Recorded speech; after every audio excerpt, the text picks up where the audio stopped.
এই অনুষ্ঠানে কি শুধুমাত্র ইনকাম করা হলো, টাকা পয়সা গুনতে শিখলাম, কিভাবে কাস্টমার আসলে তাকে হ্যান্ডেল করতে সেটা শিখলাম, টাকা গুনতে শিখলাম, তাই না?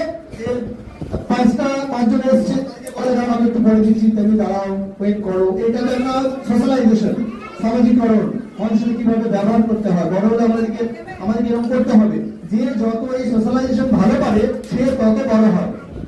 এটা বড় হলে তোমরা শিখবে। যারা চুপচাপ বাড়ির মধ্যে বসে থাকে তারা কিন্তু কিচ্ছু শিখে না। লোক জানাবে তারা বাসা বাঁধে আর মন খারাপ হয়, কিচ্ছু করতে পারবে না তারা। কিন্তু পড়াশোনার সাথে সাথে চাকরি তো সবার হবে না, সম্ভব নয়। সবাই যদি চাকরি করে তাহলে চাকরি কার জন্য করবে? তাহলে আমরা বিভিন্ন রকম ব্যবসা করতে পারি। আর শুধুমাত্র 12 বাজে বসে তার চিকেন পকোড়া বসে করেছি বলে চিকেন পকোড়া করতে হবে এরকম ব্যাপার নয়। এটা শিক্ষা। এই শিক্ষাটা লাভ করে তোমরা অন্য কিছু করতে পারবে। সেইটা প্রবলেম কি হলো, সমস্যা কি হলো, সেইটা অন্য জায়গায় যখন করবে তখন আমরা বড় কিছু করবে, বড় বড় কারখানা করতে পারবে, এরকম ব্যাপার। আর তাও না করলে কোনো অসুবিধা নেই। চাকরি করলেও কিভাবে মানুষের সাথে মিশতে হয় তোমরা সেটা শিখতে পারবে, তাই না? এরপরে আমি ডাকবো রিতেশকে। রিতেশ চলে এসো, কেমন লেগেছে বলবে?